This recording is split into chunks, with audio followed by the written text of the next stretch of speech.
Toll ప్లాజాలో నెలవారీ పాసులు ఉండేవి లోకల్ వాళ్ళందరికీ కూడా.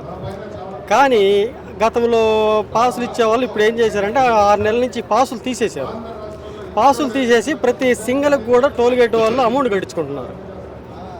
నెలకు 150 రూపాయలు పాస్ తీసేసి సింగల్కి వచ్చేసి 85 రూపాయలు పాస్ అమౌంట్ కట్టించుకుంటున్నారు.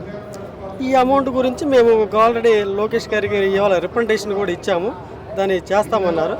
మీ ఛానల్ ద్వారా కూడా వీళ్ళందరికీ కూడా నెలవారీ పాసులు ఇచ్చే విధంగా గవర్నమెంట్కి తెలియపరుస్తారని మేము ఆశిస్తున్నాం. బాబాయ్, మీరు రిప్రజెంటేషన్ ఇచ్చాను అని అంటున్నారు కదా, ఎలా అసలు ఆయన లోకేష్ గారు మాట్లాడే విధానం కానివ్వండి, మీ సమస్య చెప్పినప్పుడు ఆయన వినే విధానం కానివ్వండి, ఎలా అనిపించింది? చాలా రెస్పాండ్ అయ్యారు, చాలా ఇదిగా మాట్లాడుతున్నాడు. మేము ఇక్కడే బస్సులో దిగి ఇప్పుడు వచ్చేటప్పుడు కలిసాం మేము.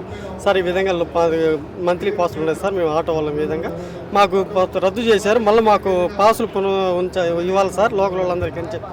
సరే దాన్ని నేను రిప్రజెంటేషన్ తీసుకొని నేను కనుక్కొని మొత్తం నేను చేస్తానని చెప్పాను.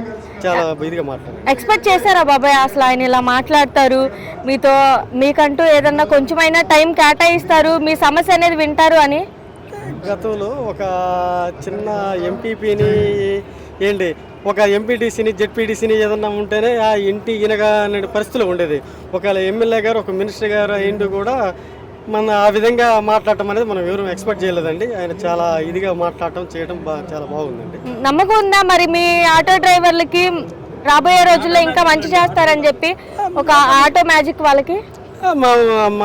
మన నమ్మకంతోనే రిప్రజెంటేషన్ ఇస్తాం. ఆయన చేస్తారని కూడా మాకు ఆశించాం. మాకు లోకల్ ఎమ్మెల్యే మేమందరం లోకల్ వాళ్ళు మంగళగిరి వాళ్ళు చేస్తారనే ఉద్దేశంతో ఆయన మాకు చేస్తారు తప్పకుండా. ఆయన మంగళగిరి వాళ్ళు ఏది అడిగిన నియోజకవర్గంలో కాదు, ముందు మాకు చేసిన తర్వాత మేము బయట వాళ్ళు చేస్తారు. ఏం చెప్తారు లోకేష్ గారి గురించి చెప్పాలంటే? లోకేష్ గారు నెంబర్ 1 అండి. లోకేష్ గారు ఇవాళ ఆయనకు 91,000 మెజార్టీతో మంగళగిరి వాళ్ళు గెలిపించారు. నేను మంగళగిరిని నా రాష్ట్రంలో నెంబర్ 1గా అభివృద్ధి చేయాలనే ఆకాంక్షతో ఆయన ఉన్నాడు. దాన్ని చేస్తాడు. మా సమస్యను కూడా మేము రిప్రజెంటేషన్ ఇచ్చాము, తప్పకుండా నెరవేరుస్తారని మాకు నమ్మకం, ఆశాభావం ఉంది.